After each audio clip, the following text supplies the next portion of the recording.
One morning, this town had breakfast on the table. By nightfall, it was empty. No war, no warning, no evacuation order, just silence. Decades later, the furniture is still there. The bathtubs are still there. Even the diamonds, some of them are still buried in the sand, right outside the front door. Nobody left a note. Nobody explained. And the real reason people vanished is stranger than you'd expect. This is the story of Kolmanskop. To understand how strange this story is, you have to picture the place first. The Namib Desert, one of the oldest, driest deserts on Earth. Sand dunes that stretch for hundreds of miles. Almost no rain, almost no life. For thousands of years, this land was left alone. Too harsh, too empty, too hostile for anyone to want it. Then, in 1908, a railway worker named Zacharias Luala was doing something painfully ordinary. He was shoveling sand off a train track, clearing the line so the trains could keep running. And that's when something caught the light. He bent down, picked it up, turned it over in his fingers. It was a diamond, not buried deep underground, not locked inside solid rock, like every mining textbook would expect. Just lying on the surface, like the desert had been holding on to it, waiting for someone to notice.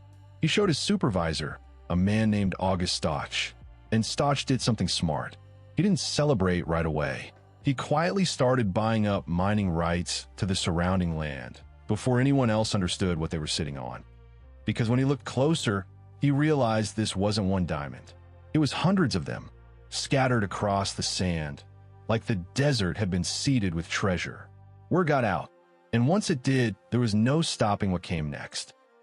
Within months, German prospectors began arriving by the hundreds. Then came the engineers, the architects, the businessmen. Entire families packed up their lives in Europe and traveled across the ocean into one of the harshest deserts on the planet, chasing the same dream. And what they built here defies logic. This wasn't a rough mining camp with tents and shacks. This was a real town, an elegant one, in the middle of a desert where almost nothing could survive. There were grand colonial houses with high ceilings and detailed woodwork. There was a hospital, and inside it, the first X-ray machine ever installed in the entire southern hemisphere. Not in a major city. Here, in the sand, there was a theater with velvet seats, a casino with polished floors, a bowling alley, one of the very first on the African continent. Ice was shipped in by train, just so people could enjoy a cold drink in desert heat that could climb past 40 degrees Celsius. Champagne arrived by the crate, straight from France and Germany, carried across oceans, and then hauled through sand dunes to reach dinner tables. Fresh water had to be imported too, because there was none to be found nearby.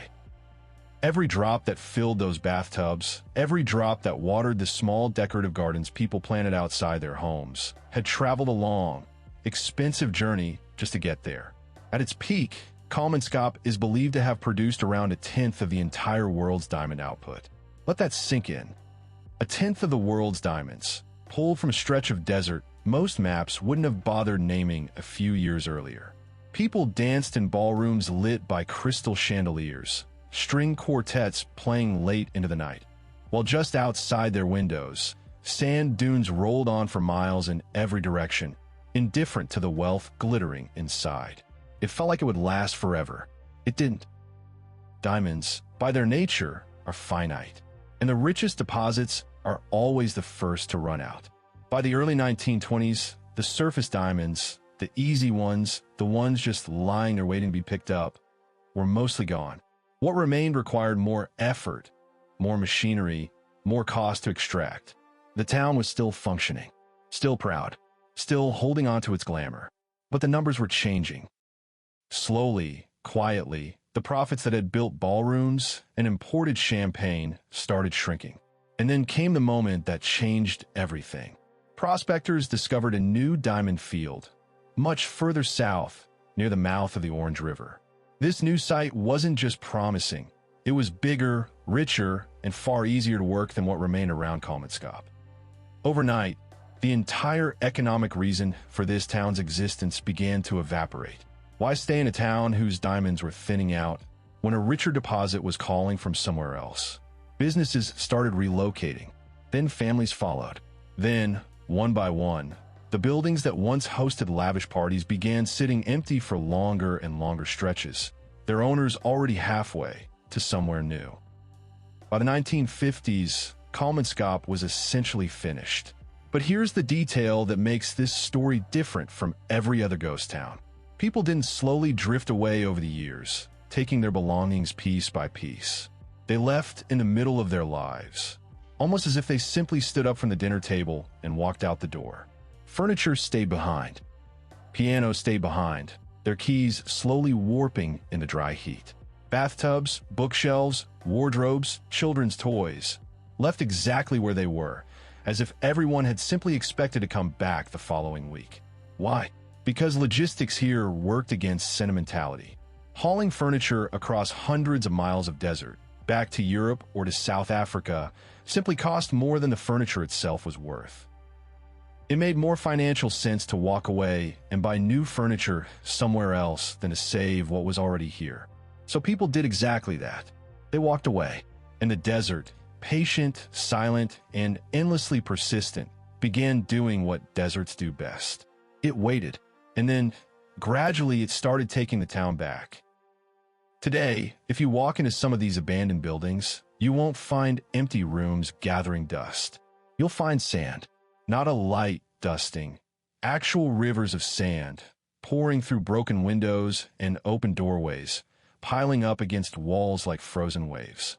In some rooms, the sand has climbed halfway up the walls, burying door frames, swallowing furniture whole. Faded wallpaper still clings to the walls in delicate strips, peeling at the edges, the patterns barely visible beneath decades of dust.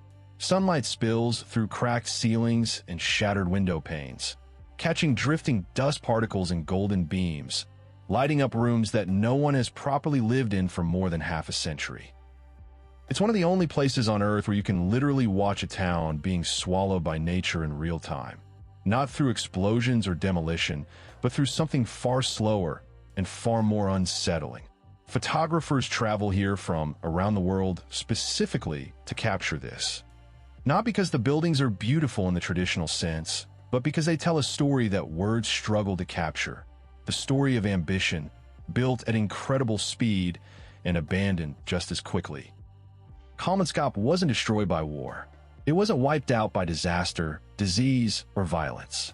It was simply no longer needed, and maybe that's the most unsettling ending of all. Not fire, not tragedy, not some dramatic final chapter. Just silence, just sand, just a town that the desert quietly reclaimed, one room at a time, while the rest of the world moved on without a second thought. Somewhere out there, right now, there are other towns like this one. Places built on a single resource, a single industry, a single fragile reason to exist. And when that reason disappears, this is what's left behind. If this story stayed with you, there are dozens more places like Kolmanskop scattered across the planet, swallowed by sand, by jungle, by silence, by time itself.